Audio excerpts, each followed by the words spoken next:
You're listening to the All American Actors Podcast, Episode 5. In today's episode, I am going to be speaking with the very talented and very funny actor, Amir Talai. That's coming up next. Ready to go behind the scenes and learn what it really takes to build a sustainable career as a working actor in the U.S. film and TV industry? Join me, Katherine Beck, your all-American accent coach, as I give you the insight and inspiration to take action on your career. Learn my best tips and tricks to performing with an American accent, and hear from working actors and other industry professionals to give you a comprehensive overview of this biz we call showbiz. This is the All-American Actors Podcast.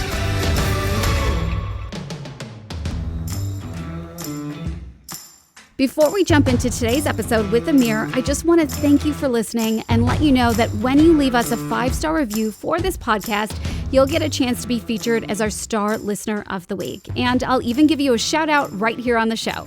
So if you like this episode, go ahead and leave us a review.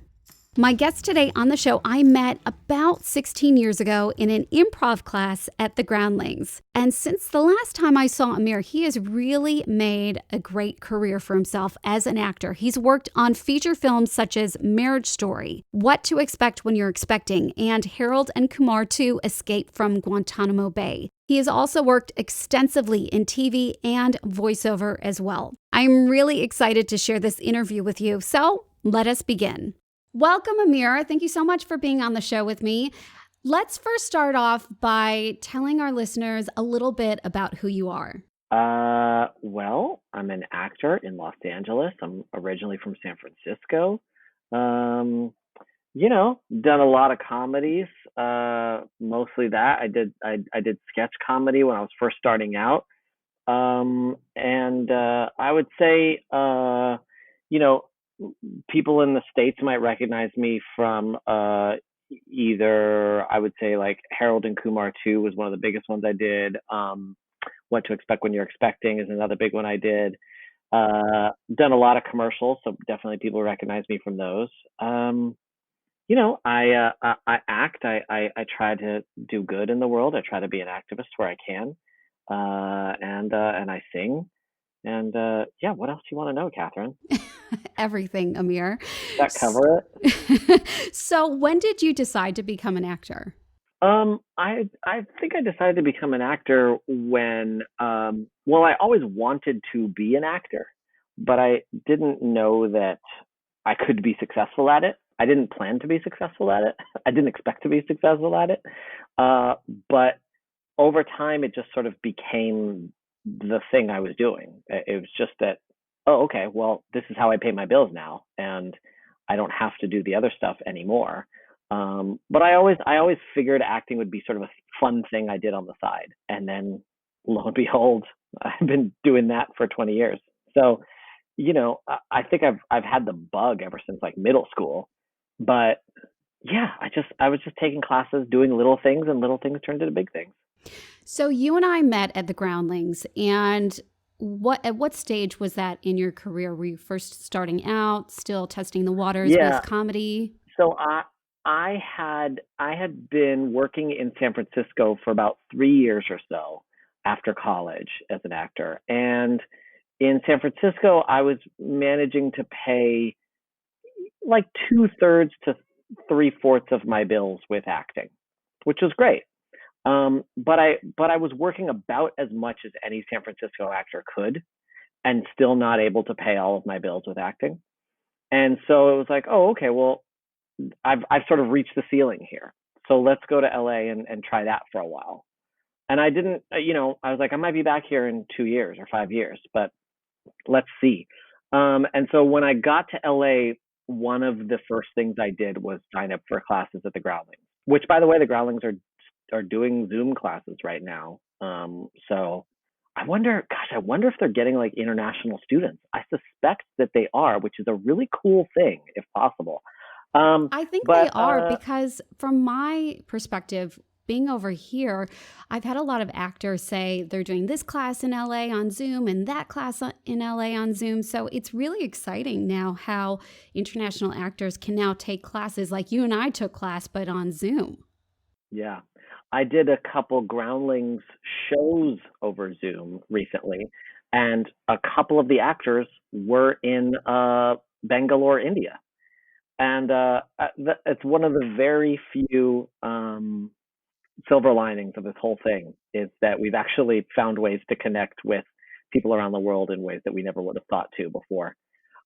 So anyway, the Groundlings was one of the first things I did, and it was really important for my development, um, and my both my artistic and my professional development. Right, I met a lot of people there, made some connections.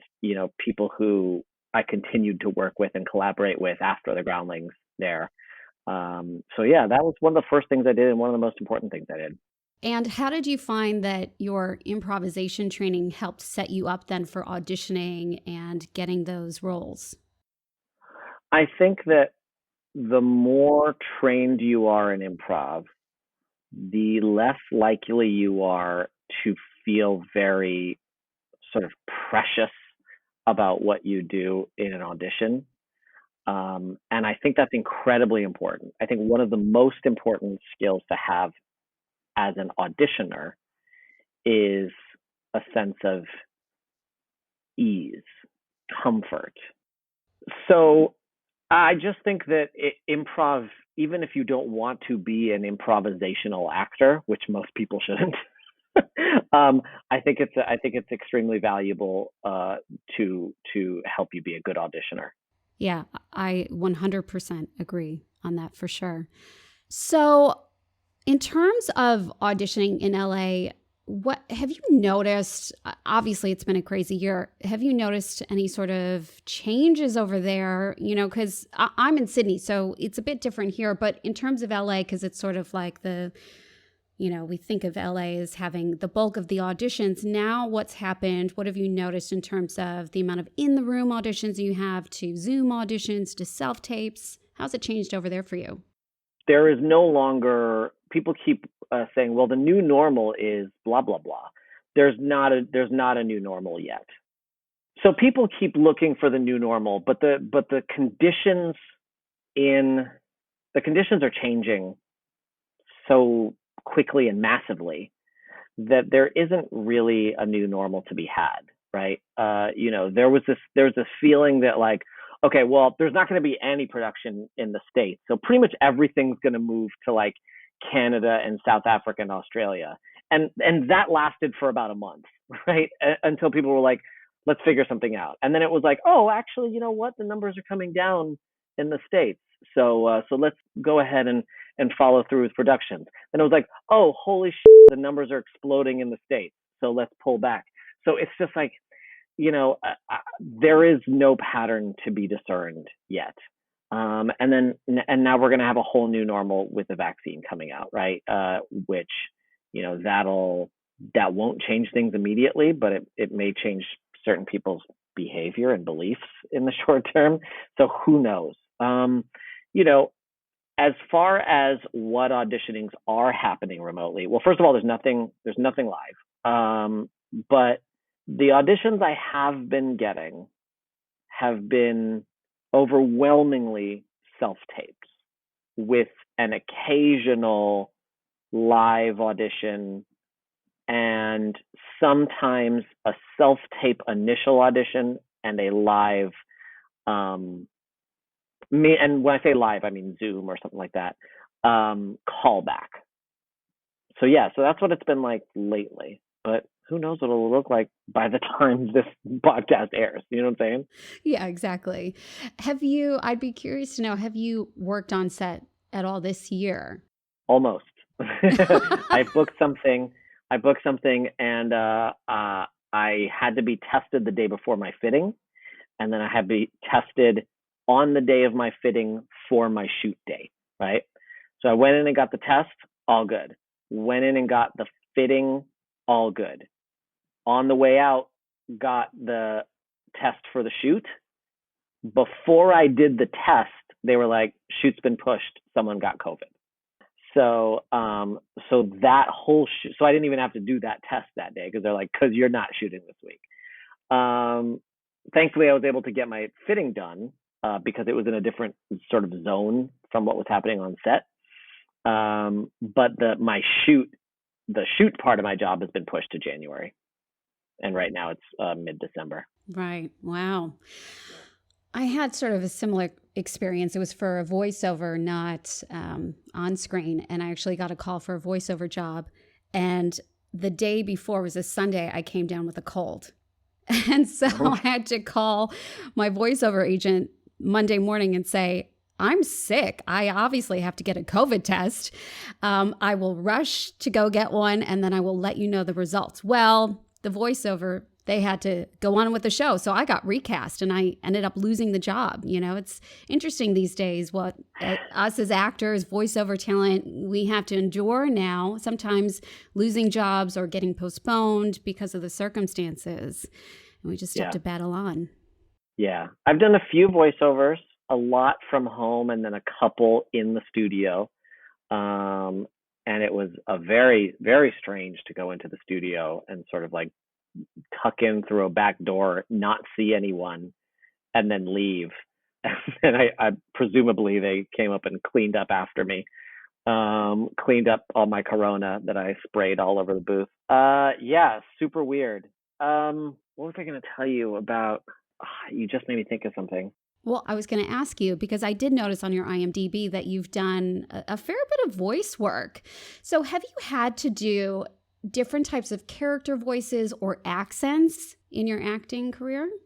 Yeah, it's funny. One of my very first professional auditions was a general for a big theater in San Francisco, and the casting director at the end of my audition goes, "Hey, I'm just thinking about another show that we have coming up. Do you do an Indian accent?"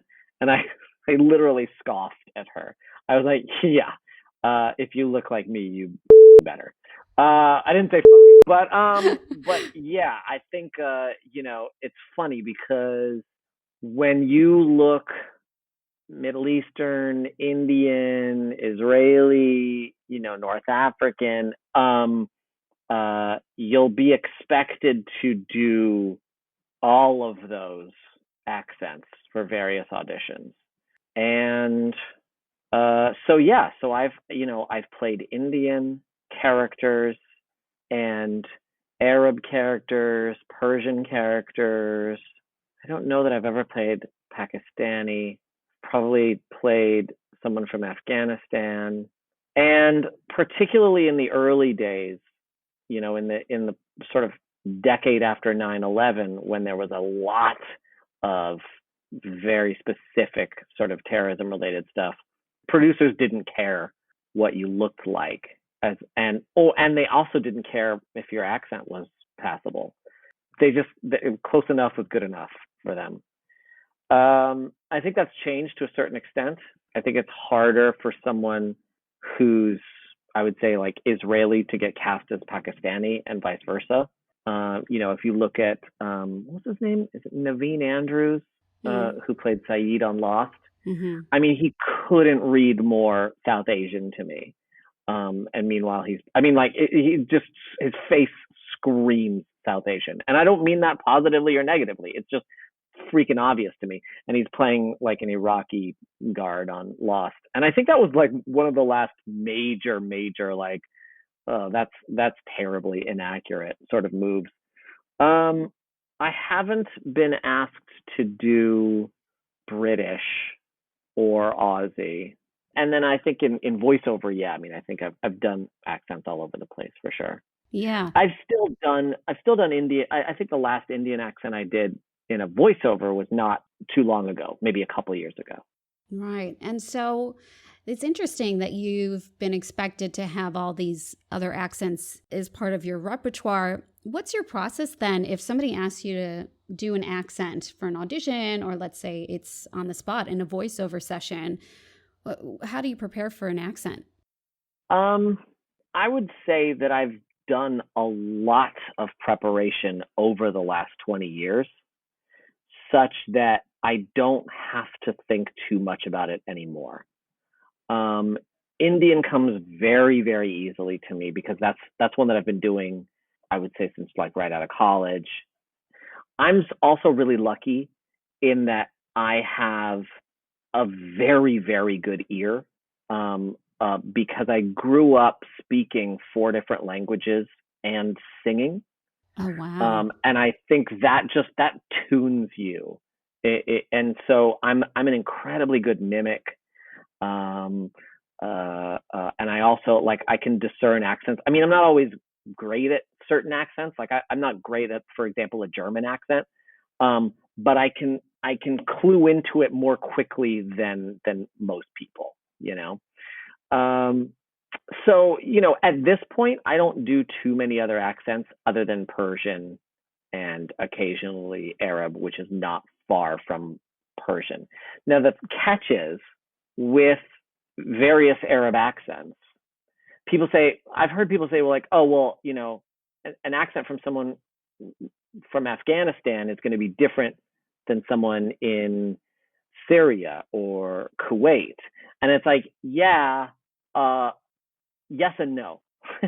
it the fact is their accent's going to depend a lot more on their schooling and the pop culture they consumed than their geographic area that they came from in the Middle East, right? Yeah. My dad and my uncle are both from Tehran, but one of them was educated in San Francisco and one of them was educated in London. And so their accents are super different. So true. All of which leads to you can see two people in the same from the same place on a TV show, and they might have very different accents, and some people might call that unrealistic, but actually it's realistic. Yeah, and that's what I try to express to my international actors when they're trying to find the American accent. I say there's not one specific way to sound American. Because when you go to the US, everyone sounds different because our makeup is different, our history, where our parents grew up, our education, our financial status, all of that tells us how we speak today. And our accent is ever changing as well. The accent that I have today is not the accent that I had when I lived in LA, when I met you, is not the same accent that I had when I grew up in Chicago. My accents change because I've changed. And I think that's the really cool thing. And I think you're so right on, is that there's no one specific way to sound like that country. Yeah. It is tough, like my wife is from Philly, but she, I would say 15 years ago probably had a pretty thick Philly accent. But she's been in California for about 15 years now. And sometimes I hear a very specific sort of California upspeak at the end of some of her sentences. And I'm like, wow, that's so California. That's so not Philly. Now, that being said, if someone from Australia were to play an American, it's difficult to say, well, I'm going to play this woman as someone who's from Philly but spent the last 15 years in California, because that's just going to end up confusing them. Yeah. Which will lead to all kinds of problems with their accent. You know what I mean? You got to make it easy on yourself. Yeah, exactly. So I'm really curious because you have had quite a nice career that you've built for yourself in LA. You've been on quite a few shows and have a nice, resume of great movies that you've worked on as well. What is it like to be a real life working actor in LA? So someone who goes from job to job to job pretty consistently. What's it like? Do you ever feel like, have you ever had that feeling where you worry about, this is my last job? Or do you ever have those insecurities that ever pop in these days? Because you have worked quite a bit. I do. There are times. Yeah. And I think that a lot of it just comes down to sort of faith, that it's almost religious, but not. I think I have a little more proof.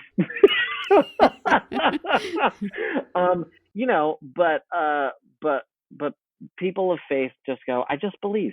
I just believe, and that's enough for me. And for me, I just believe that I'm not done working. Now, I do have a bit of a track record to operate from, right? That I haven't stopped working for 20 years. So it's unlikely that my next job will be my last job. Of course, it's possible, but I have faith that it won't be my last job. That being said, I also have faith in myself to be able to pivot if I need to. And if I stop working in acting, that'll suck, but I'll figure out a way to move on. We might not have the safety net in America than y'all do in other countries, but I'll figure it out. And fortunately, I have a wife who has a job too, so there's that. Oh, well, that helps. That definitely helps as well. Yeah, and also probably a really strong team behind you as well, supporting you in terms of managers Sure. and agents. Yeah. It is extremely reassuring that I've got a team of, 12 to 15 agents who none of them have dropped me yet, right? so just at a base level, they believe that the investment is worth it. So that's a really good sign, right? Because they're professional agents. They're real professional agents. Right. Ostensibly, they know their shit. So the fact that they think I'm still worth it, at the very least, I've got 10, 15 people still on my side. Amazing. I just want to wrap it up, unless there's anything else that you want to talk about. But I always think it's really interesting for my international actors to get advice from working actors that are in LA, that are in the business right now. For anyone that's just sort of starting out or wants to break into the US film and TV industry from other countries, what sort of advice would you give them? Well, so I don't have any sort of international specific advice because it's I don't have the experience to tell people in Sydney or Auckland or Bristol what it's like relative to where they live, but I can say that I think the most important things to do as a beginning actor, no matter where you live, are to do two things: connect and create. So you should be creating something as much as possible. And it's up to you what that is. And so